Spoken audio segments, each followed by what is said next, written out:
So, good afternoon to all. Good afternoon, everyone. ठीक है. So, welcome you to all in our Ayurveda channel. So, आज हमारा last lecture है पदार्थ निरूपण का लेक्चर नंबर 4, जिसमें हम देखेंगे भाव पदार्थ और अभाव पदार्थ. ठीक है. चलो तो हम स्टार्ट करते हैं आज का लेक्चर. सो सबसे पहले देखते हैं कि भाव पदार्थ किसे कहते हैं और अभाव पदार्थ किसे कहते हैं. ठीक है. भाव पदार्थ किसे कहते हैं और अभाव पदार्थ किसे कहते हैं वो हम देखेंगे सबसे पहले. ओके.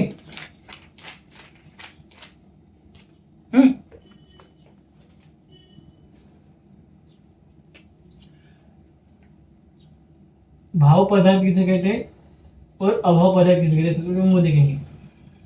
ठीक है. और अभाव पदार्थ.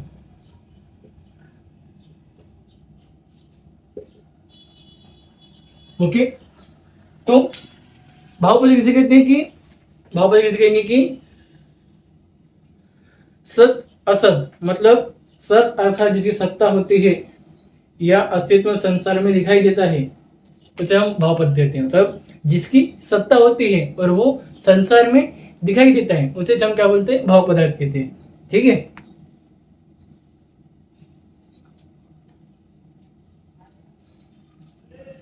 और उसका उल्टा ही क्या होगा, अभाव पदार्थ होगा. मतलब क्या बोल रहे हैं,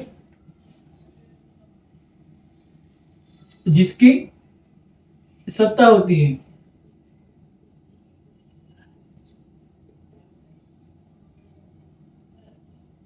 या जिसका अस्तित्व होता है या जिसका अस्तित्व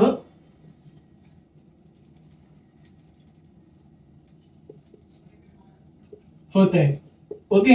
मतलब जिसकी सत्ता होती है, जिसका अस्तित्व हमें दिखाई देता है बुकों में या कहीं हम ग्रंथ पढ़ते हैं तो वहां पे तो सब बोलते भाव पदार्थ. और जिसकी सत्ता नहीं होती है, जिसकी सत्ता नहीं होती है या जिनका अस्तित्व ही नहीं होता है या जिनका अस्तित्व नहीं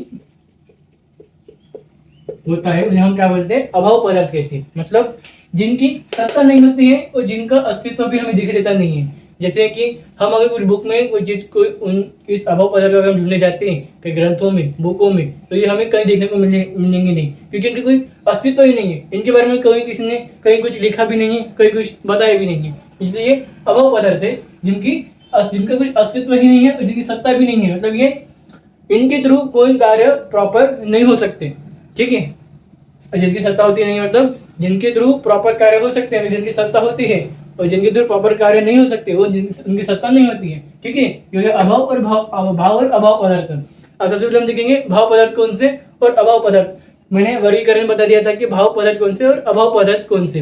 वर्गीकरण वाले लेक्चर पे आप देख सकते हो. पदार्थ की संख्या वर्गीकरण में बताया था कि भाव पदार्थ कितने होते हैं, कौन से हैं, और अभाव पदार्थ कितने होते हैं, कौन से. अब हम एक एक पढ़ना चालू करेंगे अभी. ठीक है.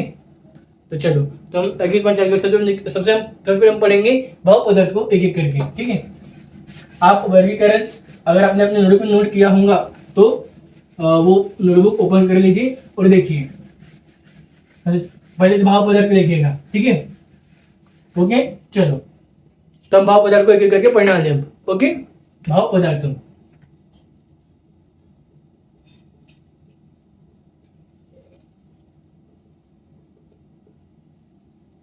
ठीक है.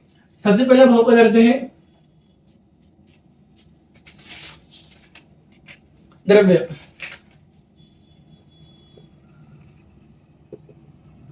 द्रव्य इसका श्लोक क्या बोलते हैं, यथाश्रिता कर्म गुना, यथाश्रिता कर्म गुना, यथाश्रिता कर्म गुना, यथाश्रिता कर्म गुना, कारण समवायी यत तद द्रव्यम. ओके. ये चरक का श्लोक है. अब ये श्लोक क्या बोलता है देखो, यथाश्रित कर्म गुण संवाहित द्रव्य।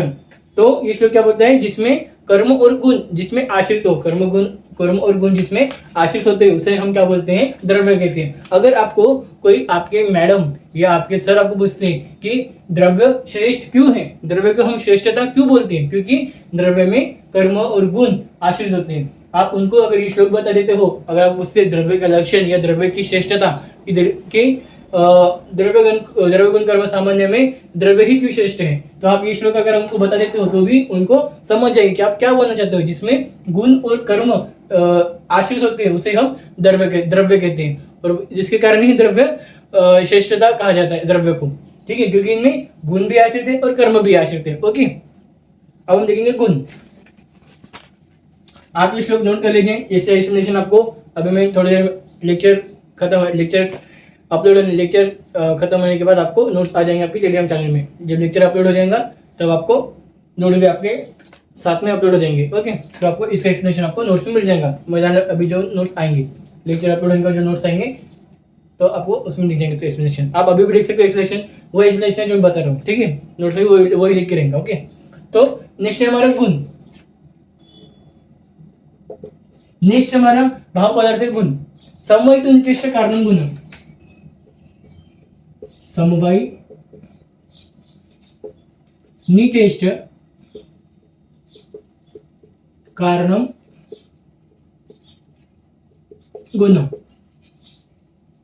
अब ये क्या बोलता है, समवायी निचेष्ट कारणम गुणम, कि जिसमें क्या बोल रहे हैं, जो द्रव्य चेष्टा रहित हो, जिसमें चेष्टा होती है और समवाय के साथ संबंध दिखाया हो।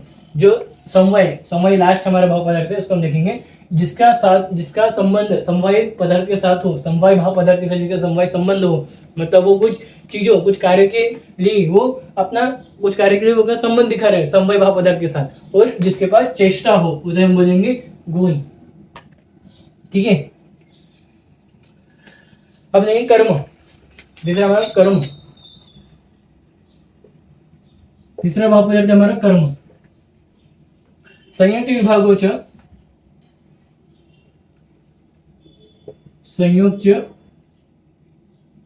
विभागोच कारणम द्रव्यमाश्रितम कर्तव्यस्य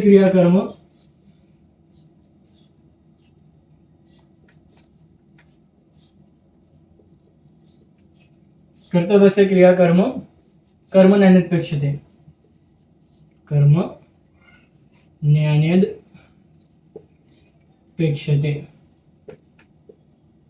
ठीक है, अब इसमें क्या बोले, देखो कि जो द्रव्य में आश्रित हो, समवाय के साथ संबंध भी शो कर रहा है और संयोग विभाग का कारण भी बन रहा है। संयोग और विभाग का जो कारण बनता है उसे हम कर्म बनते हैं। जैसे अगर हम बात करें, अगर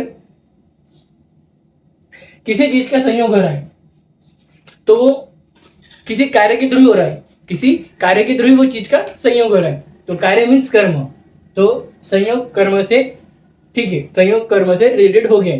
विभाग मतलब किसी कार्य के थ्रू हम उस चीजों को विभाग कर सकते हैं। अगर हमें पेन को अगर हम ढक्कन से अलग करना है तो हम क्या कुछ कार्य करेंगे ना हाथ से, कि हमें मैंने इसको ढक्कन से अलग कर दिया, मैंने इसको इस मार्कर पेन मैंने इस ढक्कन से अलग कर दिया, तो ये कार्य से जो रहा है, कर्म से जो रहा है। मतलब हम संयोग और विभाग का कारण कौन बन रहे हैं,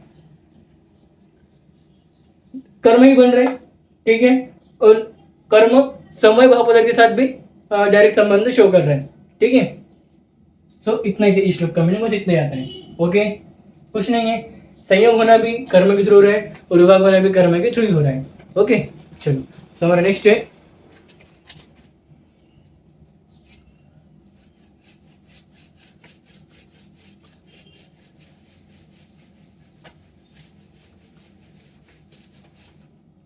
समझा। नेक्स्ट है सामान्य। नेक्स्ट है सामान्य। सर्वदा सर्वभावनम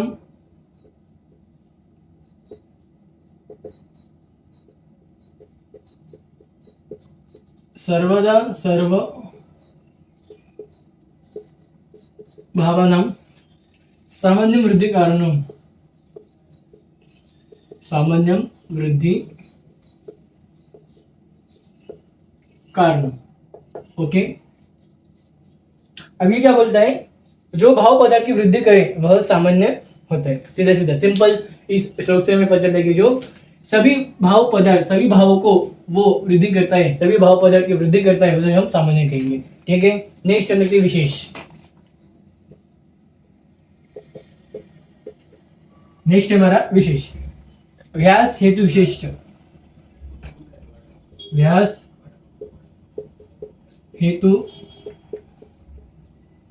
विशेष, व्यास हेतु विशेष। ठीक है, ये क्या बोलता है व्यास हेतु विशेष,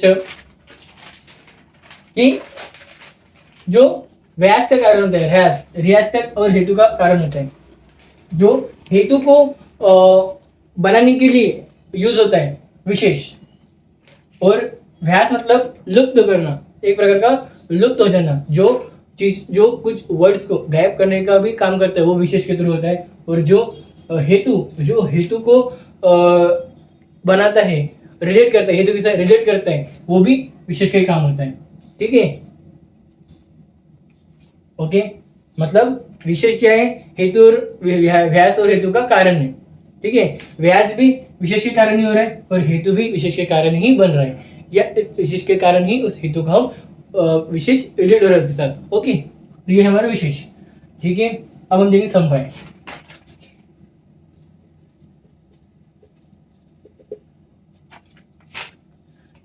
समयोग पृथक भाव,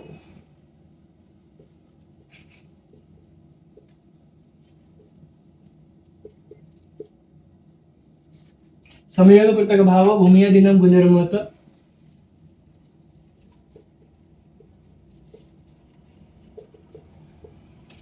गुणर्मत सनित्य यत्र हि, सनित्यो यत्र हि द्रव्यं न तत्र नियतो गुणः, तत्र नियतो गुणः।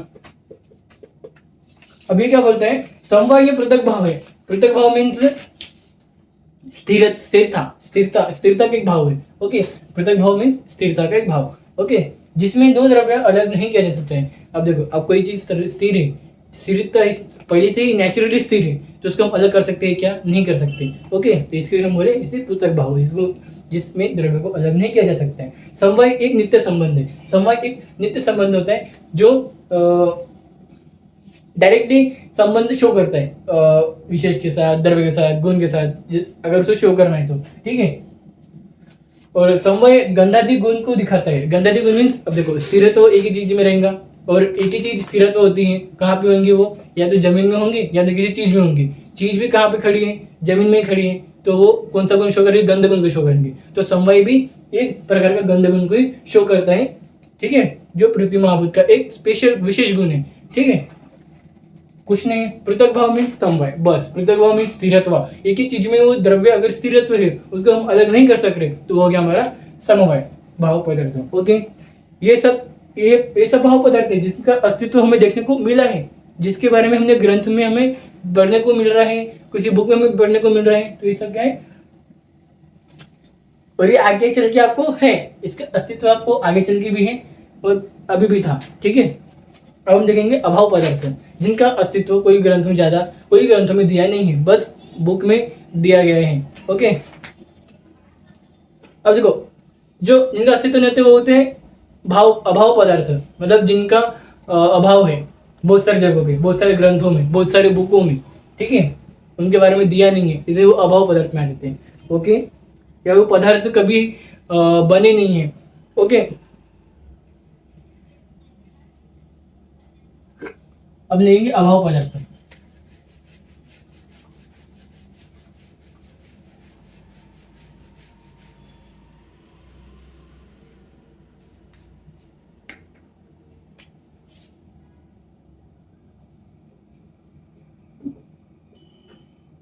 अभाव पदार्थ में मैंने आपको बताया था वर्गीकरण के वक्त दो प्रकार के होते हैं, संसर्ग भाव और अन्योन्य भाव। संसर्ग भाव के तीन प्रकार आते हैं, प्राग भाव, प्रध्वंस भाव, अत्यंत भाव। और अन्योन्य भाव के कोई प्रकार नहीं होते। ठीक है, तो सबसे पहले देखेंगे संसर्ग भाव मतलब क्या, फिर उसके तीन प्रकार देखते हैं।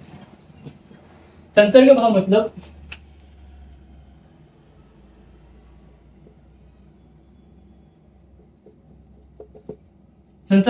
क्या होता है कि एक वस्तु अगर नष्ट हो गई है तो दूसरी वस्तु का अभाव हो जाता है। ठीक है, एक वस्तु अगर नष्ट हो गई है तो दूसरी वस्तु का भी अभाव हो जाता है। एक वस्तु अगर नष्ट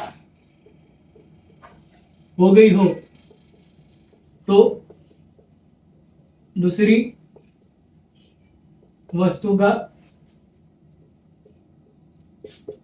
अभाव होता है। ओके, जिसका पहला टाइप है प्राग भाव,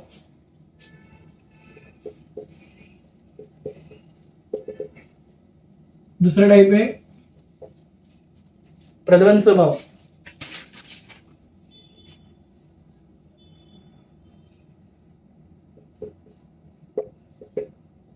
और तीसरा टाइप है अत्यंत भाव।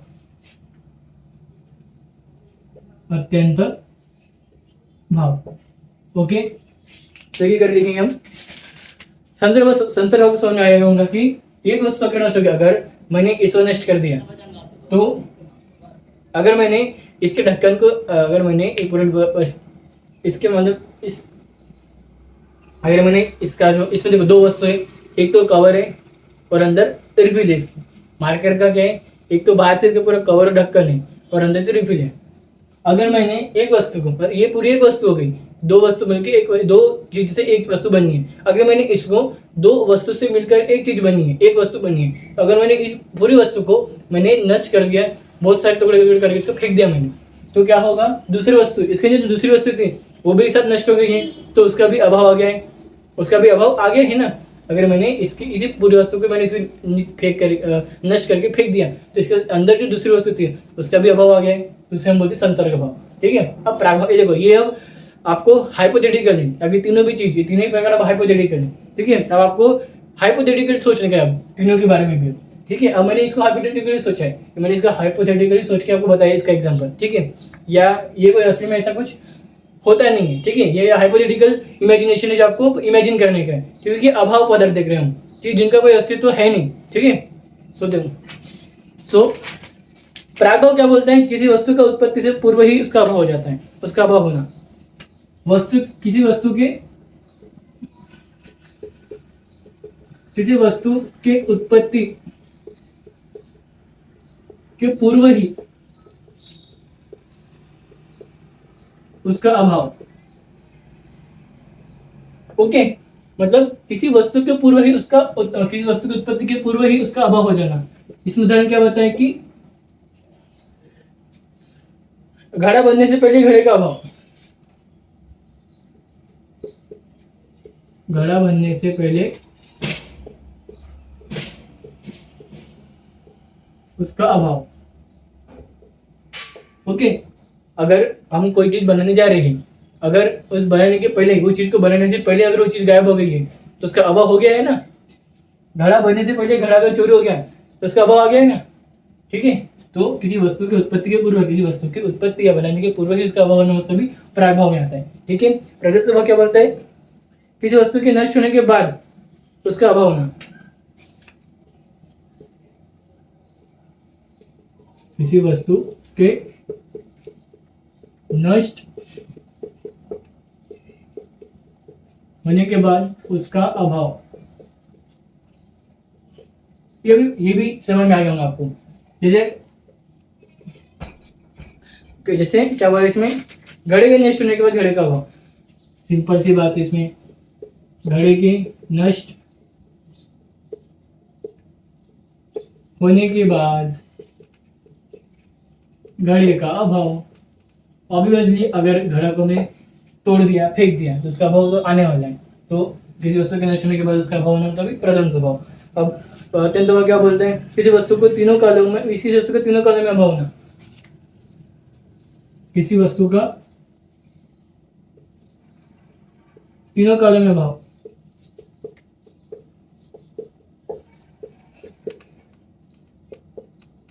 ओके, मतलब अग्नि में शीतलता का अभाव, अग्नि में शीतलता का अभाव, मतलब अग्नि में शीतलता ना वर्तमान में होगी, ना वर्तमान में है, ना भूतकाल में थी और ना भविष्य काल में होगी। ठीक है, अग्नि में कभी शीतलता आ ही नहीं सकती। ओके, क्योंकि अग्नि है वो। ओके, सो ये बराबर, ये थोड़ा ठीक ठाक, ये थोड़ा ठीक लग रहा है। ये वस्तु का तीनों कालों में अभाव, वर्तमान भूतकाल भविष्य काल में उसका अभाव होना। ठीक है, नेक्स्ट हमारा टाइप है कौन सा, इट इज अन्योन्य भाव, जिसका कोई टाइप नहीं है।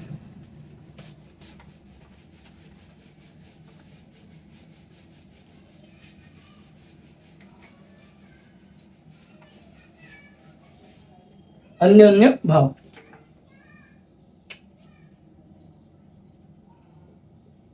अन्योन्य भाव।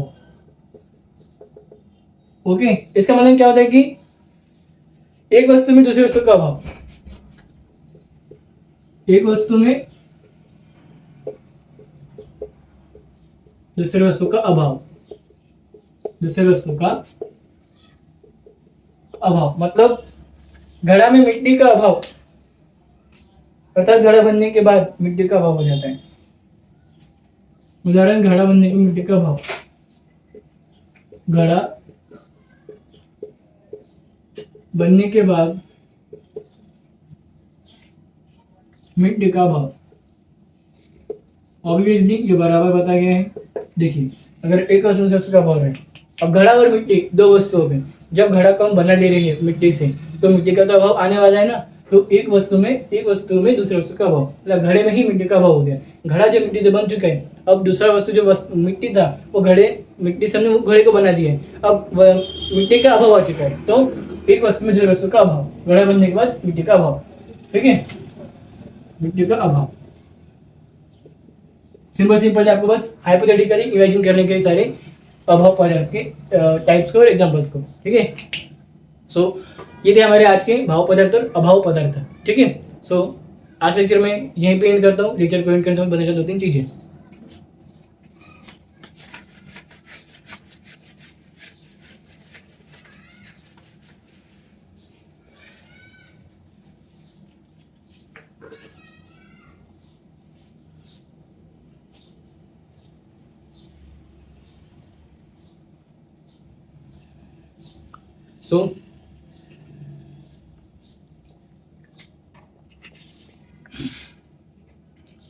सो हमारा यूट्यूब चैनल शुरू है। YouTube channel that is Ayurveda really करते हैं। ओके, दूसरा हमारा शुरू है इंस्टा ऑफिशियल पेज, वो भी हमारा आयुर्वेदा रियलिटी करके शुरू है। ओके, तीसरा हमारा शुरू है व्हाट्सएप ऑफिशियल ग्रुप, इसका नाम मैंने चेंज कर दिया, that is BMS first year notes and lectures. Okay, और चौथा हमारा शुरू है टेलीग्राम ग्रुप, जिसका नाम आपको पहले से पता है, BMS first year notes and lectures. So YouTube channel में डेली लेक्चर्स डालता हूँ। ठीक है, आपको करने का, लाइक करने का, सब्सक्राइब करने का, मेरे फ्रेंड्स को शेयर करने का, बताने का मेरे चैनल के बारे में, क्योंकि मैं आपके ही लैंग्वेज में आपको पढ़ाता हूँ। ठीक है, इंस्टा ऑफिशियल पेज में डेली लेक्चर्स के अपडेट्स आते हैं, ऑफिशियल व्हाट्सएप और टेलीग्राम में daily video link of lecture के साथ में नोट्स आते हैं। व्हाट्सएप में आपको डायरेक्ट डिस्कस करता हूँ, तो इंस्टा, व्हाट्सएप और टेलीग्राम इन तीनों की लिंक आपको इस वीडियो की डिस्क्रिप्शन में मिल जाएंगी। ज्वाइन करें व्हाट्सएप को, उसमें फिर व्हाट्सएप पे जाके मुझे मैसेज करिए, मैं आपका डाउट सॉल्व करूँगा। ठीक है, तभी के तभी। Okay, so thank you.